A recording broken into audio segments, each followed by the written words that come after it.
Olá, bom dia, tudo bem com você? Nós estamos aqui na disciplina de recuperação da informação. Essa é a nossa segunda aula.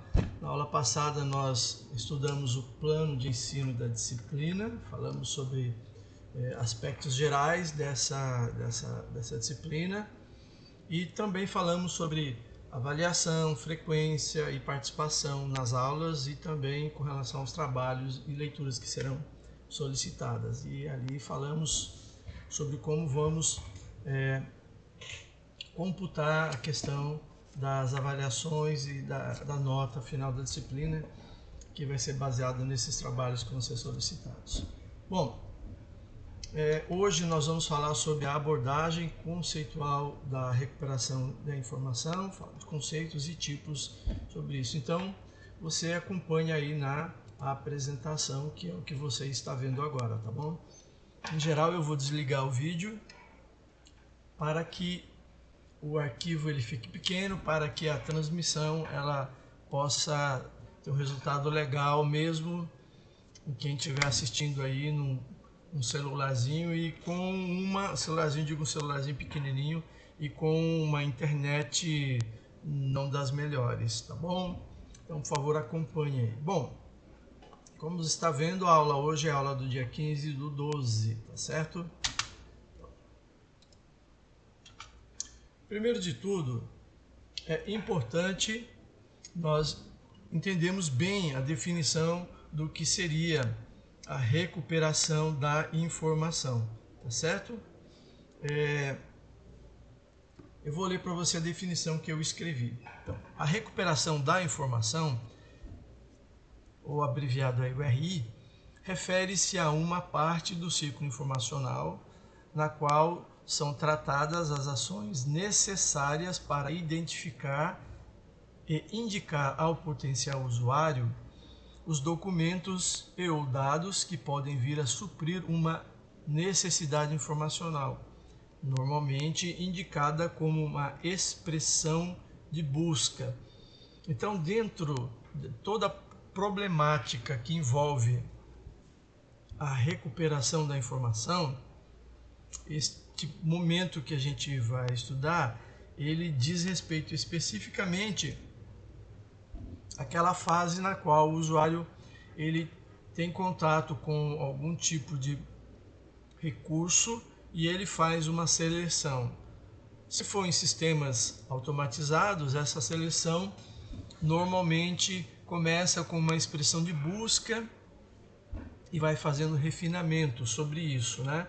E em outros tipos de sistema, como o sistema manual, que é o que a gente vai falar hoje, o usuário não necessariamente usa um sistema para fazer a seleção dos materiais de interesse dele, tá bom? Essa definição ela é um pouquinho grande, mas eu acredito que ela te ajuda a entender bem do que é que fala. Quando a gente fala aqui da problemática, né, de todos os aspectos que envolvem a recuperação da informação, eu estou falando do que mais? A problemática ela envolve primeiro a representação, porque esses dados precisam ser representados de alguma forma, de uma forma booleana, de uma forma estatística, de uma forma lógica, né? Essa representação pode ser feita baseada em metadados, essa representação pode ser feita baseada em cópia da obra inteira, né? Uma representação exaustiva, ou só uma representação baseada em informações sucintas, como autor, título, data de publicação, editora, né? Mais para frente a gente vai fazer um vínculo disso com a representação descritiva e a representação temática, né? Que são ambas estudadas no curso de biblioteconomia. Então veja, a problemática toda envolve a representação, que envolve modelos de representação, depois isso envolve mecanismos de representação, depois nós chegamos na parte da recuperação, que nós vamos ter influência na recuperação da informação em função de como ela foi representada, tá bom? Na oportunidade correta a gente vai falar de representação. Hoje eu vou falar mais sobre a recuperação e de uma maneira mais ampla, tá bom? Bem, qual é a motivação para estudarmos a recuperação da informação. Vamos lá, o que eu coloquei aqui para gente. O processo informacional é bastante complexo e é sensível às peculiaridades do potencial usuário da informação. Portanto, são necessários estudos sobre esta complexidade, de forma a definir os melhores mecanismos de recuperação da informação para facilitar o processo para o usuário. Ok? Então, o que eu quero dizer com isso? Quero dizer para vocês que a motivação para estudarmos a recuperação da informação é porque não existem dois usuários iguais. Os usuários são distintos em termos de idade, bagagem cognitiva, de bagagem cultural, né? De diferentes capacidades. Então nós tentamos, ou devemos tentar, fazer com que o processo de recuperação de informação seja o mais aderente possível às pessoas. E o ideal é que não fosse um modelo geral de recuperação da informação, porque as pessoas são diferentes, né?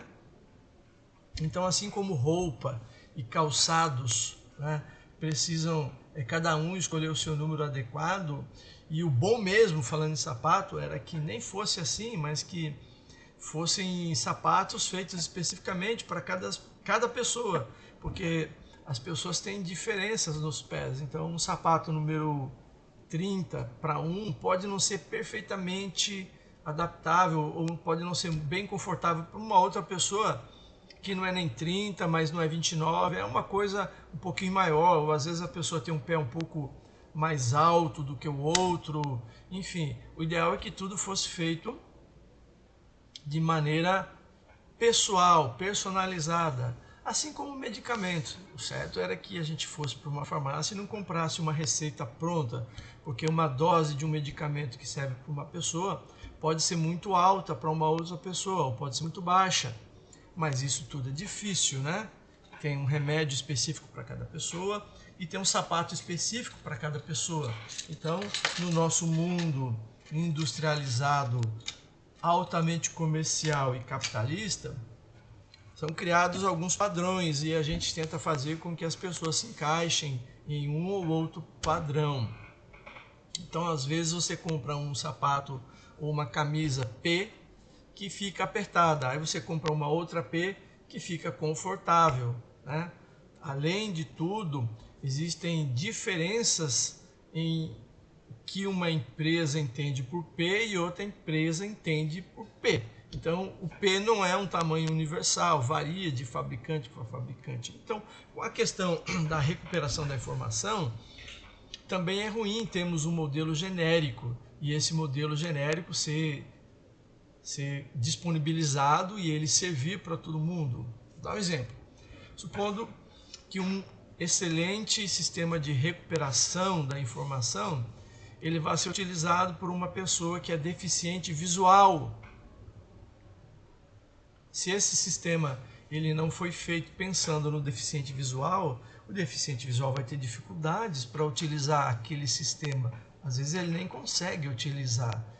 Então vamos supor que tem uma pessoa que tenha deficiência visual, mas não é uma deficiência visual completa. Ele enxerga com dificuldade, mas enxerga. Então talvez o sistema poderia ter letras grandes, diferenciadas, em contraste e tudo. Todavia, esse mesmo sistema com letras grandes e contraste diferenciado pode não ser confortável para o usuário que não tem nenhuma restrição visual, tá certo?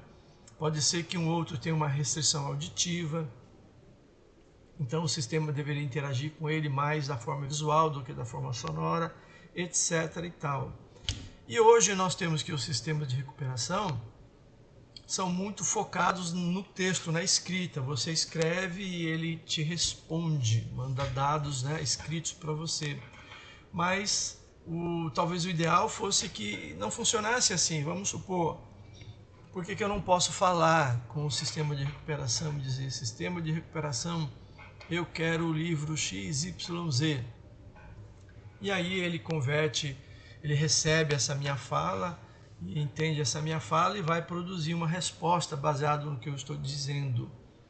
E eu não precisar mais ficar escrevendo. Então hoje ainda o sistema de recuperação de dados, de informação que são utilizados na biblioteconomia são fortemente dependentes de uma interface muito antiga, que foi basicamente definida lá na década de 1960, que é essa interface digitada, na qual você fornece elementos textuais, né? Então, se você tivesse uma interface que já estaria funcionando além da escrita, você pode chegar e dizer um nome de um livro, e você não precisa saber como aquele nome é escrito, basta que você o pronuncie, que você fale corretamente o livro, o nome do livro, ou o nome do autor, etc. E o sistema vai recuperar para você. Hoje, como vocês bem sabem, se você vai a um sistema de recuperação e escreve uma letrinha errada, em geral o sistema não reconhece aquela entrada e você não consegue levar para casa aquilo que você precisa, tá certo? Bom, mudando aqui de slide. E nós chegamos a tipos de recuperação da informação. Hoje é muito comum nós interagirmos com sistemas automáticos, né? Mas nós temos sistema de recuperação manual, semi-automático ou semi-manual e automático. Nós vamos falar desses tipos nessa disciplina. E obviamente temos que começar por algum ponto, tá certo? Então, qual é o ponto que nós vamos começar? Nós vamos começar pelo tipo de recuperação da informação, que é o manual, que é basicamente aquele no qual você vai até um acervo e manipula o acervo diretamente. Olha aí, eu coloquei uma definição para a gente. No sistema de recuperação manual, né, o potencial usuário manipula diretamente o acervo, tendo contato direto com o material e selecionando por si próprio o que for de interesse, tá certo? Então, normalmente ocorre uma sucessão de refinamentos, né, até que o material final a ser utilizado seja definitivamente selecionado. Essa aí é aquela modalidade na qual você vai, por exemplo, a uma biblioteca, chegando lá, você anda pelas prateleiras e vai selecionando os materiais que você pretende avaliar para saber se eles respondem à necessidade informacional que você tem. Você pega 2, 3, 5, 10, 20 livros, coloca numa mesa e vai folheando esses livros, olhando alguns elementos, talvez elementos pré-textuais, né, como título, palavras-chave ou o sumário desse livro, para verificar se aquele livro se enquadra, se ele é potencialmente uma fonte que vai suprir a sua necessidade informacional. Então você pega 20 livros, folheia os 20 livros, ou folheia 2, 3 e já resolveu e deixa lá os outros 17 livros na mesa, né? Ou às vezes você pega 10 livros, não resolveu, vai pegando mais 10, enfim. No final você leva um ou nenhum livro para casa e ficam aqueles livros lá na mesa. Então, isso tem vantagens e desvantagens. Vamos discutir isso agora. Primeiro, na recuperação da informação manual, qual seria uma vantagem? Uma vantagem é que o material ele está disponível, o acesso é imediato. Você pegou os livros, selecionou, beleza, está feito, é só levar para casa, ou consumir ali, ler aquele livro na hora e usar os trechos que você precisa. Bom, desvantagens são muitas. Primeira desvantagem é a rápida desorganização do acervo.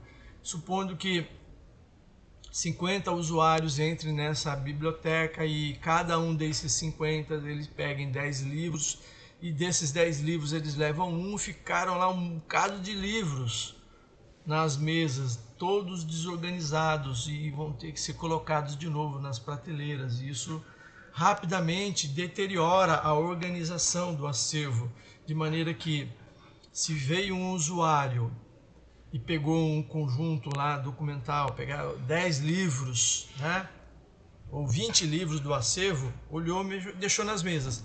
Chegam outros usuários que estão com a mesma necessidade informacional, por exemplo, alunos de uma mesma disciplina, Então eles vão procurar esses livros, não vão encontrar esses livros na prateleira. E aí eles vão embora e sem ter tido a oportunidade. Aí, na dinâmica daquela unidade de informação, quando os livros voltarem para as prateleiras, é que possivelmente outro usuário vai poder tentar encontrar aquilo. É bem ruim, como vocês perceberam, né? Segunda desvantagem é que usuários não experientes terão mais dificuldade. Se é um usuário que não conhece bem a temática, não conhece o assunto a respeito do qual ele precisa estudar, ele pode ter dificuldade na seleção desse material, justamente porque lá são os livros ou os documentos que estão à disposição. Então ele vai ter que se basear muito pelos títulos dos livros para saber quais deles poderiam servir. E de repente teriam livros cujo título não fosse óbvio, mas que talvez fosse o documento que poderia ter a resposta para a necessidade informacional dele. E uma terceira desvantagem que eu estou colocando aqui é que requer muito espaço físico para manipulação. Supondo que você tenha 100 pessoas que queiram consultar esse acervo, então talvez você tenha de ter 100 mesas, 200 cadeiras, um espaço grande, além do espaço do acervo, espaço para as mesas, tá certo? E quanto maior o espaço, quanto mais mesas e qual maior o fluxo, mais você vai ter de problema, mais você vai ter problema de desorganização do acervo. Então talvez você gaste muito esforço, muito tempo reorganizando esse acervo no final do dia, o que seria péssimo. O ideal seria que saiu alguém já fosse logo, pegasse aqueles livros e colocasse no acervo. Isso requer uma mão de obra disponível ali o tempo todo, o que pode não ser muito legal, tá certo?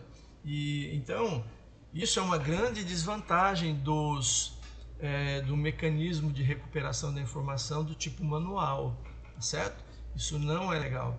Mas vamos supor que você pudesse ter também um sistema digital, você pudesse ter aí um site ou alguma coisa, só que ele não te oferece mecanismos de busca, ele é mais tipo um repositório sem um mecanismo de busca. Você entra lá no repositório e sai procurando nas listas do acervo até encontrar o que você quer. Ele não teria a desvantagem de uma rápida desorganização do acervo, mas ele continua com aquela desvantagem do usuário ter que empreender um esforço grande para poder selecionar o material que eventualmente vai servir ou não para ele, tá certo?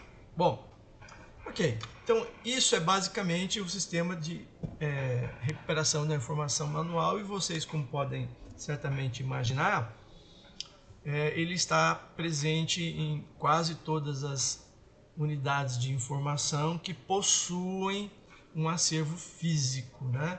Então ele é, assim, o pior dos mundos em termos de recuperação da informação pelos essas três desvantagens que eu coloquei, e que eu ainda posso colocar outras desvantagens, como necessidade de um acervo grande, necessidade sazonal de aumento de um determinado item do acervo, quando, por exemplo, 50 alunos de duas disciplinas vão atrás de um mesmo elemento lá naquele acervo, então fica ruim, né? Ok, para a gente poder complementar um pouco do que nós estamos falando, e também para prepararmos uma bagagem para a disciplina, eu preciso que vocês leiam, façam uma atividade prática de leitura de textos. São 2 textos que eu coloquei como leitura obrigatória para vocês, cujos títulos são Recuperação de Informação na Web, e o segundo é Precisão no Processo de Busca e Recuperação da Informação, Uso da Mineração de Textos. Ambos os textos estão disponibilizados no SIGA, e o prazo para leitura e preparação de resumo crítico desses materiais é 22/12. Você deve mandar pelo SIGA. Essa atividade prática ela é individual e sem possibilidade de entrega após essa data. Então você tem que ficar nesse prazo que está sendo ofertado para vocês, tá certo? Junto desta atividade também existem outros arquivos de leitura complementar, tá certo? A leitura é em idioma inglês, é uma leitura importante, relevante, mas eu não vou colocá-la como obrigatória. Mas uma vez que estou disponibilizando esse material, eventualmente eu posso me referir a esses materiais na aula, né? E eventualmente cobrar algum conhecimento associado a isso, tá? Mas eu não vou cobrar resumo daqueles materiais complementares, mas eu fortemente recomendo que você leia para você poder entender bem este assunto, tá bom? Então, naquela minha promessa de ficar sempre concentrado no essencial da disciplina, para que não seja difícil, não seja uma aula cansativa nem muito longa, eu estou limitando essa aula hoje aos 20 minutos e espero que você consiga fazer essa tarefa, né? Na próxima aula, que também vai ser gravada na nossa próxima quinta-feira, eu vou colocar algumas perguntas, algumas respostas a respeito dessa temática que a gente está discutindo hoje, que é a recuperação da informação em sistemas manuais, tá bom? Tchau, pessoal. Eu espero que vocês tenham